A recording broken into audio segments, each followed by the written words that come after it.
어머니, 이제 나이도 있으시고, 이렇게 큰 집 혼자 관리하시기 힘드시잖아요. 팔아서 저희 좀 도와주세요. 자식 위해 그것도 못 해주세요? 며느리 수아의 목소리가 아직도 귓가에 맴돕니다. 어제 저녁 부엌에서 설거지를 하다 우연히 들은 대화였습니다. 그 말을 듣는 순간 제 손에서 그릇이 미끄러질 뻔했습니다. 73년을 살아오면서 이렇게 가슴이 무너지는 느낌은 처음이었습니다. 저는 최윤희입니다. 올해 73. 평생 두 자식을 키워낸 엄마이고 5년 전부터는 장남 현우 부부와 함께 이 집에서 살고 있습니다. 아니, 정확히 말하면 제 집에 현우 부부가 들어와 살고 있습니다. 현우가 결혼할 때 말했습니다. 엄마, 신혼 때 돈 좀 모으려고 엄마 집에서 잠깐만 살게. 2년만 있다가 나갈게. 잠시라고 했습니다. 그 잠시가 5년이 되었습니다. 그리고 이제 그들은 이 집을 팔고 싶어 합니다. 제 집을, 제가 평생 모아서 산 이 집을. 오늘도 아침 6시에 일어났습니다. 허리가 아파서 일어나기가 쉽지 않지만 그래도 일어나야 합니다. 아침밥을 차려야 하니까요. 이 집은 제 집이지만 부엌은 제가 마음대로 쓸 수 없습니다. 며느리가 원하는 대로 해야 합니다. 부엌으로 가서 밥을 짓고 된장찌개를 끓이고 계란말이를 부칩니다. 무릎이 욱신거리지만 참습니다. 손목이 시큰거리지만 계속 움직입니다. 8시쯤 되면 수아가 일어나고 7시 반에는 현우가 나옵니다. 저는 그 시간에 맞춰 모든 것을 준비해야 합니다. 식탁을 닦고 그릇을 놓고 물을 따라 놓습니다. 8시가 되었습니다. 수아가 부엌으로 들어옵니다. 어머니, 오늘 아침은 뭐예요? 목소리는 밝지만 얼굴은 차갑습니다. 항상 그렇습니다. 목소리와 표정이 따로 놉니다. 된장찌개 끓이고 있어. 또요?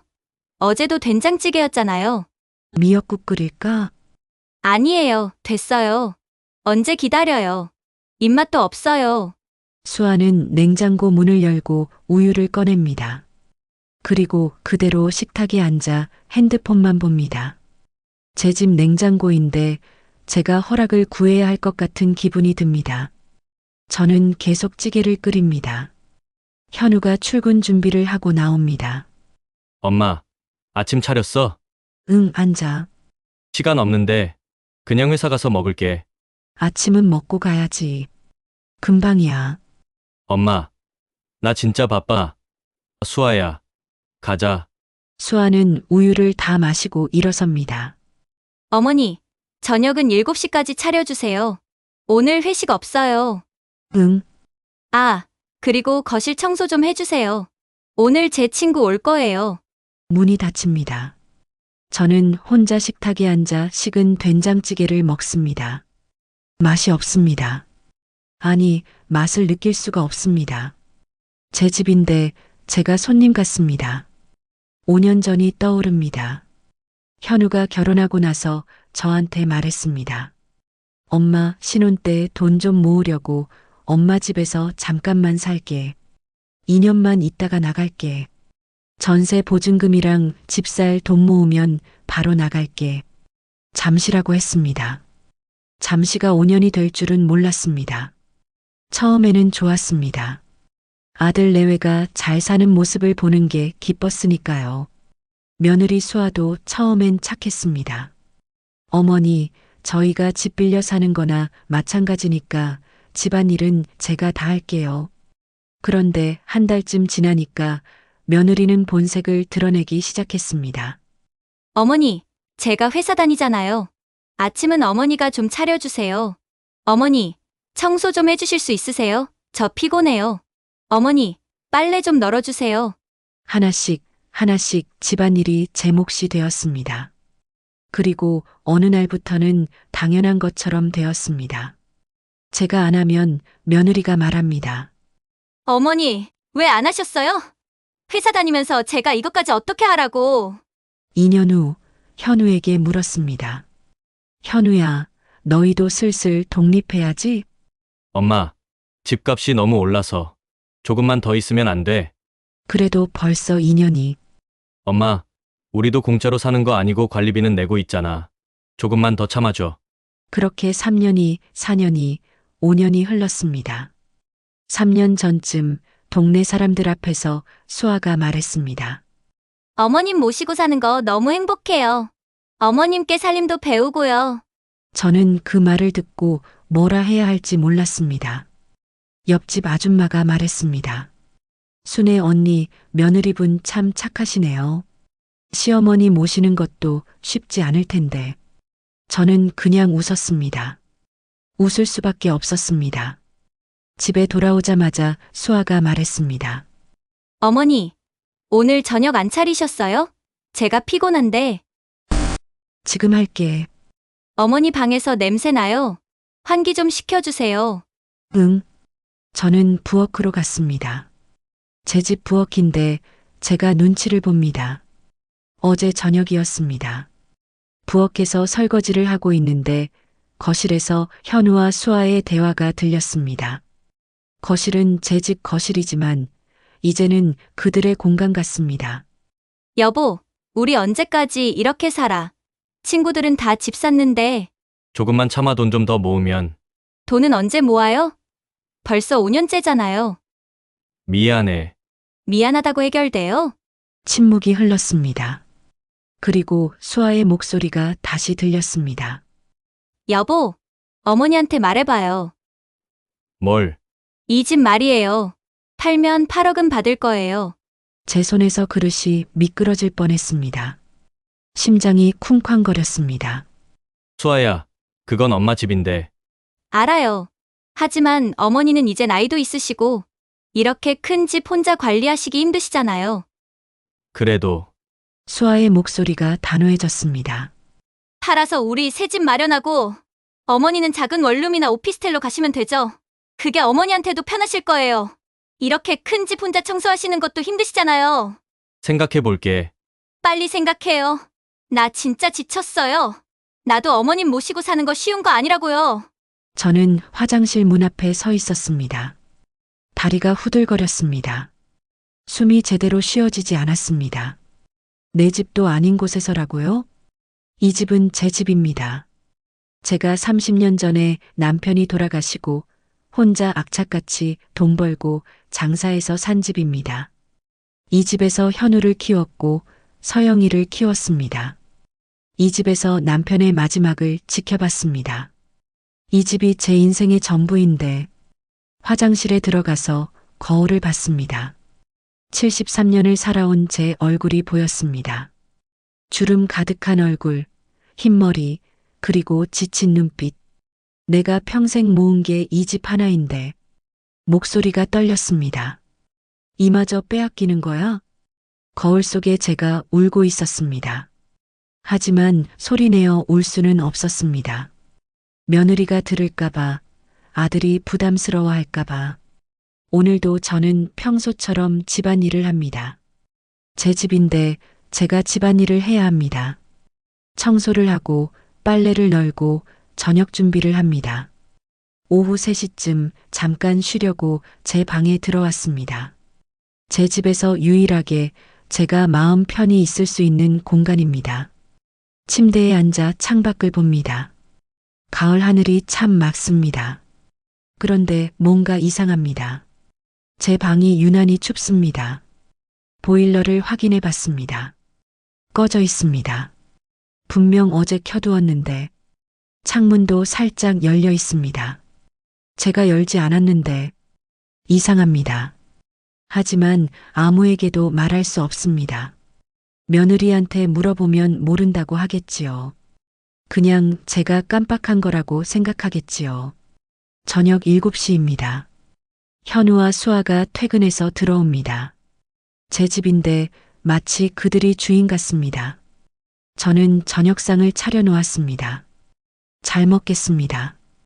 현우는 밥을 먹고 수아는 반찬만 조금 집어 먹습니다. 어머니, 이 멸치조림 너무 달아요. 입맛이 무뎌지신 거 아니에요? 미안해. 다음엔 덜 달게 할게. 나이 드시면 그럴 수 있죠. 어머니, 건강 챙기셔야 해요. 수아의 말투는 걱정스럽게 들리지만 눈빛은 차갑습니다. 저는 아무 말도 하지 않습니다. 밥을 먹는 척하지만 목으로 넘어가지 않습니다. 제 집 식탁인데 제가 제일 불편합니다. 식사 후 설거지를 하는데 핸드폰이 울립니다. 서영이입니다. 막내딸 서영이. 엄마, 오늘 어때요? 괜찮으세요? 응, 괜찮아. 엄마 목소리가 왜 그래요? 무슨 일 있어요? 아니야, 아무것도 아니야. 엄마, 나한테는 솔직하게 말해요. 새언니가 또 뭐라고 했어요? 아니야. 그냥 좀 피곤해서. 엄마, 우리 집으로 오세요. 작지만 엄마 방 만들어 드릴게요. 안 돼. 이 집은 엄마 집인데 내가 왜 나가야 해? 말을 하다가 목이 메었습니다. 엄마, 괜찮아. 괜찮아. 엄마, 새언니가 집 팔자는 얘기했죠? 저는 깜짝 놀랐습니다. 너 어떻게 알았니? 오빠가 저한테 물어봤어요. 엄마한테 어떻게 말씀드려야 하냐고. 가슴이 철렁 내려앉았습니다. 현우가 이미 서영이한테까지. 서영아, 엄마 괜찮아. 걱정하지 마. 괜찮긴 뭐가 괜찮아요. 그게 엄마 집인데. 전화를 끊고 저는 창밖을 봅니다. 저녁 노을이 붉게 물들어 있습니다. 아름답지만 제 마음은 어둡습니다. 밤 11시입니다. 모두 잠들었습니다. 저는 제 방에 누워 천장을 봅니다. 어젯밤 들었던 대화가 자꾸 생각납니다. 이 집 팔면 팔어. 어머니는 작은 곳으로 가시면 되죠. 내 집도 아닌 곳에서. 가슴이 답답합니다. 눈물이 흐릅니다. 소리 내지 않고 조용히 이불을 뒤집어 쓰고 입을 막습니다. 하느님, 이 집은 제 집인데 왜 제가 쫓겨나야 하는 걸까요? 평생 자식 위에서 살았는데.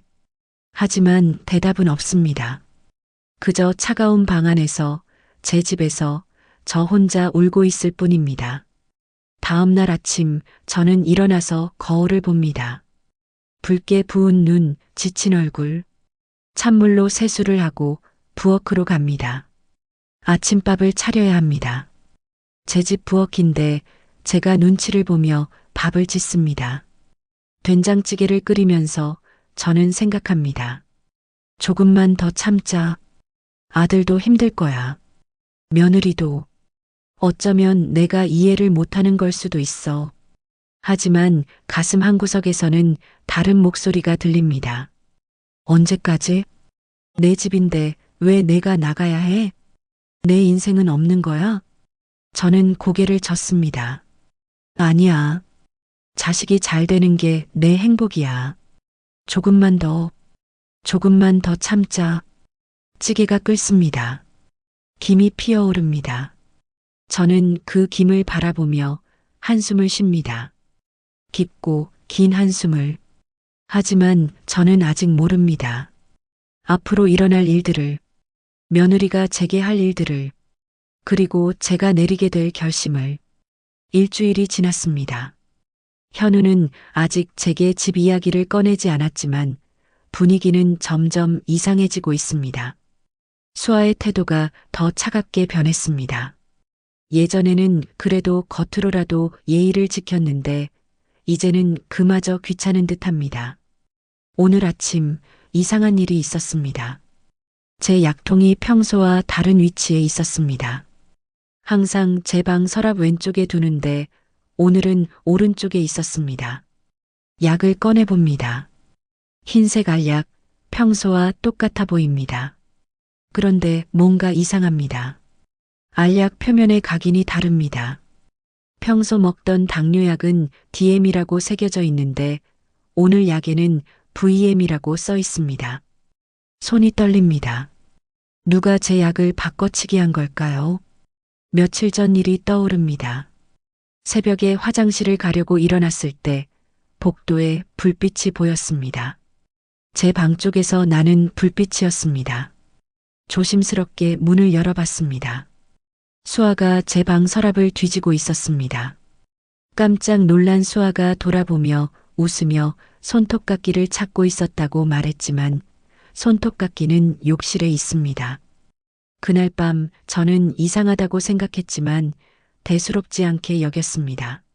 하지만 지금 이 약을 보니 그날 수아가 제 약을 만진 게 아닐까 하는 의심이 듭니다. 설마 며느리가 제 약을 바꿨을까요? 고개를 젓습니다. 아니겠지요. 하지만 마음 한구석이 불안합니다. 아침 식사 시간입니다. 현우와 수아가 식탁에 앉습니다. 저는 평소처럼 밥을 차려놓습니다. 수아가 약을 먹으라고 말합니다. 목소리는 부드럽지만 눈빛은 차갑습니다. 저는 손에 든 약을 봅니다. 이 약을 먹어야 할까요? 하지만 수아가 지켜보고 있어서 먹을 수밖에 없습니다. 물과 함께 삼킵니다. 쓴맛이 입안에 퍼집니다. 평소 먹던 약과는 다른 맛입니다. 그날 오후 몸 상태가 이상해졌습니다. 어지럽고 속이 메스껍고 손발이 차가워집니다. 혈당계로 혈당을 재봅니다. 평소보다 훨씬 높습니다. 약을 먹었는데 왜 혈당이 올라간 걸까요? 불안합니다. 하지만 수아에게 말할 수가 없습니다. 제 집인데 며느리 눈치를 봐야 하는 제가 한심합니다. 저는 혼자 방에 누워 있습니다. 천장이 빙글빙글 돌아갑니다. 눈을 감습니다. 밤 11시쯤 화장실을 가려고 일어났습니다. 복도를 지나가는데 제 방에서 불빛이 새어나옵니다. 누가 제 방에 들어간 걸까요? 조심스럽게 문틈으로 들여다봅니다. 수아입니다. 수아가 제 방 보일러를 만지고 있습니다. 보일러를 끄고 있습니다. 왜 그럴까요? 수아는 보일러를 끄고 창문을 살짝 열어놓습니다. 한겨울도 아닌데 왜 창문을 여는 걸까요? 아니, 한겨울이라면 더 위험한 일입니다. 수아는 만족스러운 표정으로 제 방을 나갑니다. 저는 화장실로 가는 척하며 복도에 섭니다. 수아와 눈이 마주칩니다. 조심히 가라는 말과 함께 수아는 자기 방으로 갑니다.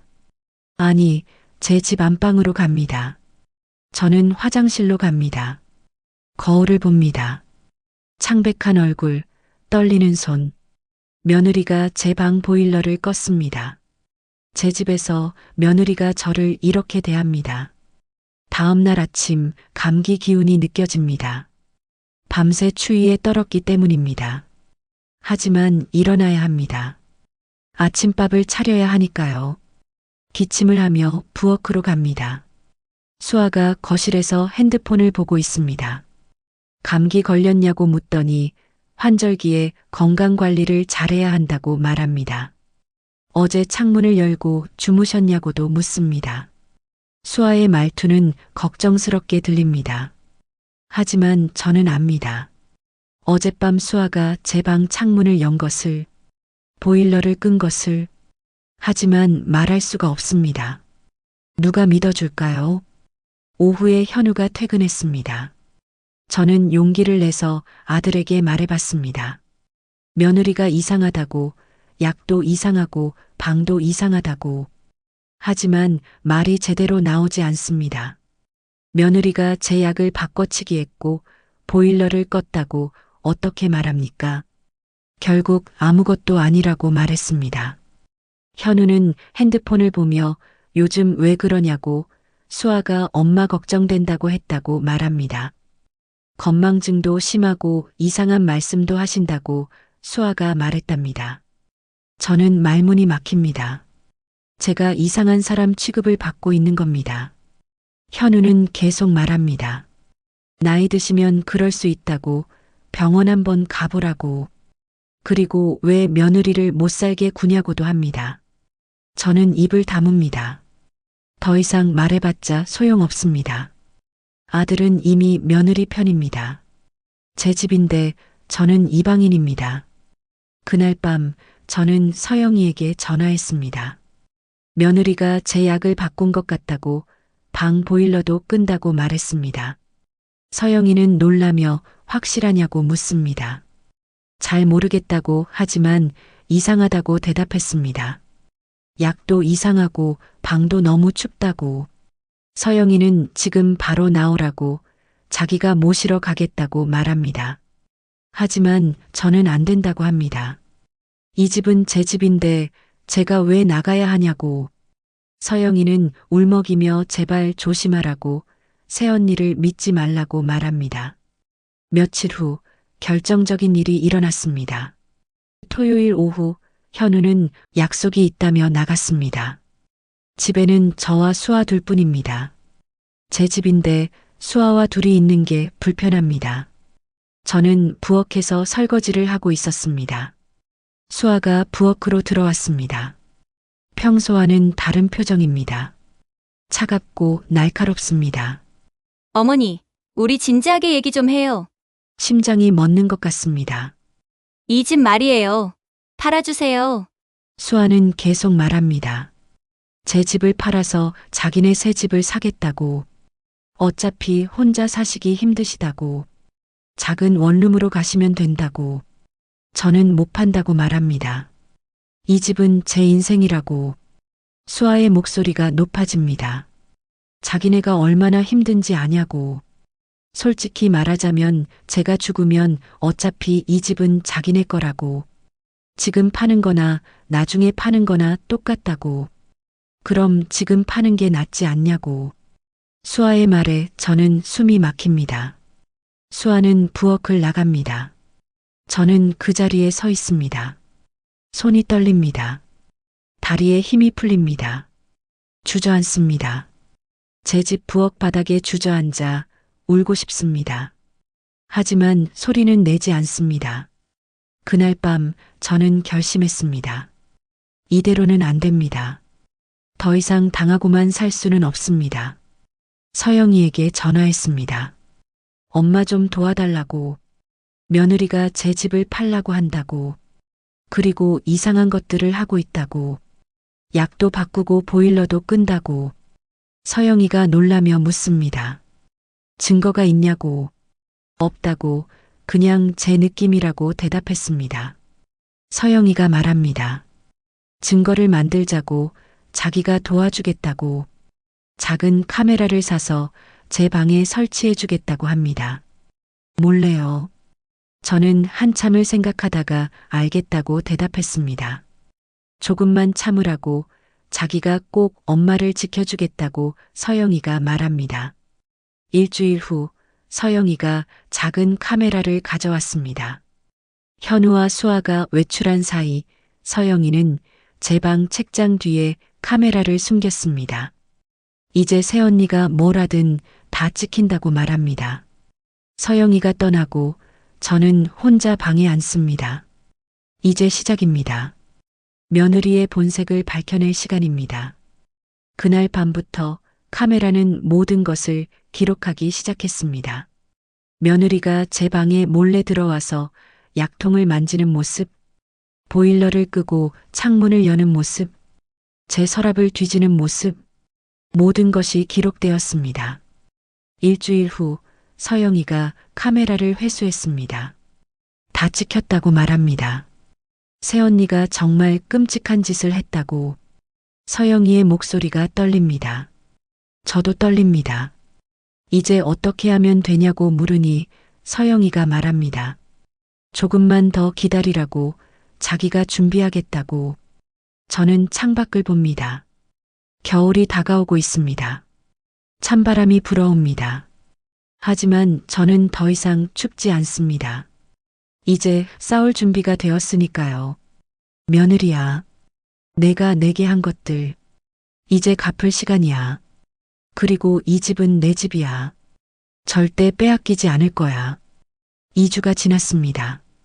카메라는 계속 돌아가고 있고 며느리의 모든 행동이 기록되고 있습니다. 제 몸은 점점 나빠지고 있었지만 이제는 달라졌습니다. 서영이가 저를 자기 집으로 데려간 후 제대로 된 약을 먹기 시작했고 따뜻한 방에서 잘 수 있게 되면서 건강이 조금씩 회복되기 시작했습니다. 어느 화요일 오전이었습니다. 현우는 출근하고 수아는 집에 있었습니다. 저는 부엌에서 설거지를 하고 있었습니다. 그런데 갑자기 눈앞이 캄캄해졌습니다. 다리에 힘이 풀리고 몸이 휘청거렸습니다. 그릇이 손에서 떨어졌습니다. 쨍그랑 바닥에 부딪히는 소리가 들렸습니다. 저는 주저앉았습니다. 바닥이 차갑습니다. 숨이 가빠집니다. 심장이 터질 것처럼 빨리 뜁니다. 목소리를 내려고 했지만 나오지 않습니다. 거실에서 TV 소리가 들립니다. 수아가 거실에 있습니다. 분명 그릇 깨지는 소리를 들었을 겁니다. 하지만 아무 소리도 들리지 않습니다. 시간이 흐릅니다. 얼마나 흘렀을까요? 10분? 20분?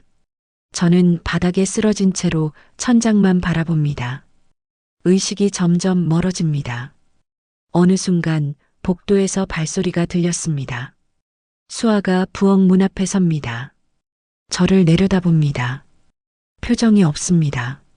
놀라지도 당황하지도 않습니다. 그저 바라볼 뿐입니다. 수아는 핸드폰을 꺼냅니다. 119를 부르는가 싶었습니다. 하지만 수아는 119를 누르지 않습니다. 대신 휴대폰만 만지작거리고 있습니다. 무언가를 검색하는 것 같아 보입니다. 천천히 여유롭게 제가 바닥에 쓰러져 있는데도 수아가 작게 중얼거립니다. 조금만 더 기다리면 되는데. 그 순간 책장 뒤에 숨겨진 카메라가 모든 것을 기록하고 있었습니다. 다행히 현우가 일찍 퇴근했습니다. 구급차를 불렀고 저는 병원으로 실려갔습니다. 의사는 위험했다고, 조금만 늦었으면 큰일 날 뻔했다고 말했습니다. 병실에서 깨어났을 때 서영이가 제 손을 잡고 있었습니다. 서영이는 울먹이며 말했습니다. 엄마, 이제 그만 나와요. 제가 봤어요, 다. 카메라 영상을 봤다고 말했습니다. 새언니가 엄마를 2시간 동안 방치한 것, 카페 사진을 보며 기다린 것, 모든 게 찍혔다고. 약을 바꿔치기 한 것도, 보일러를 끈 것도 모두 증거로 남아있다고 말했습니다. 저는 그제야 확신했습니다. 더 이상 이 집안에 남아있을 수 없다는 것을. 퇴원 후 저는 서영이 집으로 갔습니다. 현우에게는 당분간 몸조리하러 간다고만 말했습니다. 서영이의 집은 작았지만 따뜻했습니다. 제대로 된 약을 먹고 따뜻한 방에서 자고 딸이 해주는 밥을 먹으니 몸이 빠르게 회복되었습니다. 한 달쯤 지나자 저는 예전보다 훨씬 건강해졌습니다. 혈당도 정상으로 돌아왔고 무릎 통증도 많이 줄었습니다. 거울을 보니 얼굴에도 생기가 돌았습니다. 그동안 얼마나 힘들게 살았는지 새삼 느껴졌습니다. 어느 날 저녁 서영이가 노트북을 가져왔습니다. 화면에는 카메라 영상이 재생되고 있었습니다. 수아가 제 약을 바꿔치기 하는 모습, 보일러를 끄고 창문을 여는 모습, 제가 쓰러졌을 때 카페 사진을 보며 방치하는 모습, 모든 것이 선명하게 기록되어 있었습니다. 더 충격적인 것은 그 다음이었습니다. 현우와 수아가 나눈 대화 녹음이 흘러나왔습니다. 수아의 목소리가 들렸습니다. 여보, 우리 언제까지 이렇게 살아? 어머니 집 빨리 정리해야 하는 거 아니에요? 현우의 대답이 이어졌습니다. 엄마가 자꾸 안 나가려고 하잖아. 조금만 기다려. 기다리긴 뭘 기다려요. 어차피 혼자 사시기 힘드실 텐데 요양원 보내면 되잖아요. 요양원비도 만만치 않은데 그럼 그냥 자연스럽게 기다리는 수밖에. 어차피 나이도 있으시고. 침묵. 그리고 현우의 목소리. 그렇게 하자. 저는 화면을 보며 눈물도 나오지 않았습니다.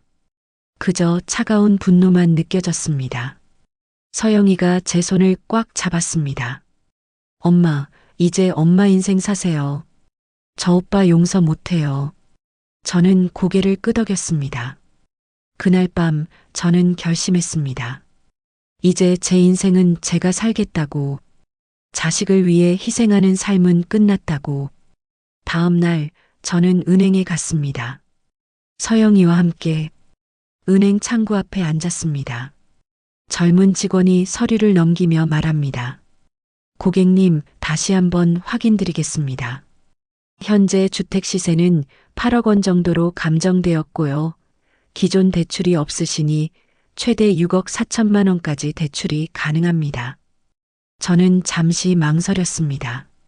그럼 5억만 해주세요. 금리는 고정으로요. 직원이 빠르게 키보드를 두드립니다. 네, 5억 원 한도로 신청드리겠습니다. 자금 용도는 생활비 및 가족 지원으로 기재해 드릴까요? 네. 가족한테 조금 도와주려고요. 직원이 미소를 지었습니다. 자녀분이 참 좋아하시겠어요. 저는 쓴웃음을 지었습니다. 그럴까요? 글쎄요. 누가 좋아할지는 모르겠네요. 손끝이 떨렸습니다. 대출 신청서에 서명합니다. 확인 도장만 찍어주시면 됩니다. 도장을 찍으며 중얼거렸습니다. 이 집도 이제 곧 내 손을 떠나겠네요. 직원은 그 말을 대수롭지 않게 흘려듣고 서류를 정리했습니다. 제 눈에는 잠깐 눈물이 맺혔지만 이내 닦아냈습니다. 일주일 후 5억 원이 제 계좌로 입금되었습니다. 서영이의 작은 집, 저녁 무렵이었습니다. 부엌 식탁 위에 봉투를 놓았습니다. 안에는 두꺼운 현금 다발이 담겨 있었습니다. 서영이가 들어오자 놀라며 물었습니다. 엄마, 또 무슨 돈이에요? 이거 엄마 돈이야. 은행에서 집 담보로 대출 좀 받았어. 서영이가 깜짝 놀라며 일어섰습니다. 엄마, 뭐라고요? 대출이요? 왜 그런 위험한 짓을 해요? 저는 잔잔히 웃으며 말했습니다. 위험한 건 내가 아니라 다른 사람이야. 넌 걱정 마. 이 돈은 너 써. 지안이 학원비도 밀렸잖아. 서영이는 눈물을 흘렸습니다. 엄마, 나 이런 돈 못 받아요. 이자 갚기 힘들어요. 엄마 나중에 어떡하려고. 저는 조용히 딸의 손을 잡았습니다. 은행엔 갚을 사람 따로 있어. 넌 그냥 엄마가 마지막으로 주는 마음이라고 생각해. 서영이는 말없이 고개를 숙였습니다. 저는 딸을 안아주었습니다. 오랫동안 따뜻하게. 며칠 후 저는 현우에게 전화했습니다. 현우야, 엄마가 너한테 집 주려고 해. 부동산에 좀 나와줄래? 현우의 목소리가 놀라움으로 떨렸습니다. 엄마, 정말요? 진짜 저희 주시는 거예요? 응. 서류 준비해뒀어. 내일 오후에 소망부동산으로 와. 전화를 끊고 저는 창밖을 바라봤습니다. 이제 시작입니다. 부동산 사무실이었습니다. 테이블 위에는 등기 서류와 도장이 놓여 있었습니다. 현우와 수아가 들어왔습니다. 수아의 얼굴은 들떠 있었습니다. 명세서를 훑어보며 환하게 웃었습니다. 어머니, 이제 이 집은 저희 거 되는 거죠? 하하, 그동안 고생 많으셨어요. 앞으로는 편하게 사세요. 저는 잔잔히 미소를 지었습니다. 그래, 이제 정말 편하게 살겠지. 시선을 수아에게 향하며 덧붙였습니다. 너희도 마찬가지일 거야. 현우가 서류를 넘기며 말했습니다. 도장만 찍으면 끝이에요. 은행에서 대출 확인도 끝났대요. 공인중개사가 서류를 건네며 말했습니다. 네, 여기 마지막 서명해 주시면 됩니다. 그리고 무심하게 덧붙였습니다. 아, 참고로 담보대출이 아직 남아 있어서요. 명의 이전과 동시에 대출 상환 책임도 아드님 명의로 변경됩니다. 수아가 고개를 들었습니다. 네. 뭐라고요? 공인중개사가 담담하게 대답했습니다. 총 대출금 5억. 이자는 매월 200만 원 정도 나올 거예요. 현우의 얼굴이 하얗게 변했습니다. 엄마, 이게 뭐예요? 대출이요? 저는 조용히 고개를 끄덕였습니다. 응. 지난달에 좀 필요해서 받았어. 수아의 목소리가 커졌습니다. 그럼 우리 보고 그 빚 다 갚으라는 거예요? 저는 잔잔하게 커피를 한 모금 마셨습니다. 아니, 우리가 아니라 너희. 이제 주인이니까. 공인중개사가 중립적으로 설명했습니다. 네, 법적으로는 명예 이전과 동시에 모든 권리 의무가 아드님께 승계됩니다. 저는 서류를 천천히 덮으며 말했습니다. 집이라는 게 말이지 남의 피땀으로 얻으면 꼭 그만큼의 짐이 따라오는 법이야. 수아의 얼굴은 분노와 당혹으로 굳었습니다. 현우는 입술을 떨며 겨우 말을 꺼냈습니다. 엄마, 이건 너무하는 거 아니에요? 저는 그를 조용히 바라봤습니다. 너무해. 내가. 잠시 침묵이 흘렀습니다. 그리고 저는 천천히 입을 열었습니다. 현우야. 엄마가 내가 수아랑 나눈 대화 다 들었어. 현우의 얼굴이 더욱 창백해졌습니다. 요양원 보내자던 그 얘기, 자연스럽게 기다리자던 그 말, 엄마가 다 들었어. 엄마, 그게... 그리고 수아야. 저는 수아를 똑바로 바라봤습니다. 내가 쓰러졌을 때 카페 사진 보며 2시간 동안 기다렸지? 내 약 바꿔치기 한 것도 알아. 보일러 끈 것도 다 카메라에 찍혀 있어. 수아의 얼굴에서 핏기가 싹 가셨습니다. 어머니. 저는 자리에서 일어났습니다. 너희 덕분에 이제 나도 편히 살겠다. 서영이랑 제주도 좀 다녀올게. 고개를 살짝 숙이고 나왔습니다. 사무실 문이 닫히자 안에서 수아가 현우를 향해 소리치는 게 들렸습니다. 당신 어머니, 우리한테 빚을 넘겼다고. 입 닥쳐! 네가 뭘 잘했다고! 아들의 목소리가 귓가에 들렸습니다. 저는 밖으로 나왔습니다. 밝은 햇살이 제 얼굴을 비쳤습니다. 바람이 살짝 불었습니다. 상쾌했습니다. 손에는 제주행 항공권이 쥐어 있었습니다. 73년을 살면서 이렇게 가벼운 마음은 처음이었습니다. 3개월 후였습니다. 저는 서영이와 함께 제주도 바닷가를 걷고 있었습니다. 파도 소리가 들렸습니다. 햇살이 따뜻했습니다. 바람이 머리칼을 쓸어 넘겼습니다. 서영이가 제 팔을 꼈습니다. 엄마, 행복해요? 저는 웃으며 대답했습니다. 응, 정말 행복해. 73년을 살면서 이렇게 가벼운 마음은 처음이야. 서영이도 웃었습니다. 엄마, 이제 우리 둘이 잘 살아보자. 저는 고개를 끄덕였습니다. 그래, 이제부터는 우리가 주인공이야. 바다를 바라보며 생각했습니다. 현우와 수아는 지금쯤 빚 독촉에 시달리고 있겠지요. 집은 받았지만 5억의 빚과 매달 200만 원의 이자를 감당해야 합니다. 강남 아파트는 꿈도 꿀 수 없을 겁니다. 집을 팔아도 대출금을 다 갚을 수 없습니다. 수아의 카페는 영영 열리지 못할 겁니다. 하지만 저는 더 이상 그들을 생각하고 싶지 않았습니다. 이제는 제 인생을 살 시간입니다. 저녁이 되었습니다. 서영이와 저는 해변 카페에 앉았습니다. 따뜻한 차를 마시며 노을을 바라봤습니다. 하늘이 붉게 물들고 있었습니다. 아름다웠습니다. 서영이가 물었습니다. 엄마, 내일은 어디 갈까요? 저는 웃으며 대답했습니다. 어디든 좋아, 우리 함께라면. 서영이가 제 손을 잡았습니다. 손이 따뜻했습니다. 저는 창밖을 바라보며 생각했습니다. 인생은 아직 끝나지 않았습니다. 73년을 자식 위해 살았다면 이제부터는 저를 위해 살겠습니다. 후회는 없습니다. 제가 할 수 있는 건 다 했으니까요. 그리고 이제 제 삶을 시작합니다. 다음 날 아침이었습니다. 저와 서영이는 숙소를 나와 한라산으로 향했습니다. 맑은 하늘, 상쾌한 공기, 따뜻한 햇살. 등산로를 걸으며 저는 깨달았습니다. 제가 얼마나 오랫동안 숨죽이고 살았는지, 얼마나 오랫동안 제 목소리를 내지 못했는지. 하지만 이제는 다릅니다. 이제는 제가 주인공입니다. 산 정상에 올랐습니다. 저 멀리 바다가 보였습니다. 끝없이 펼쳐진 푸른 바다. 저는 두 팔을 벌렸습니다.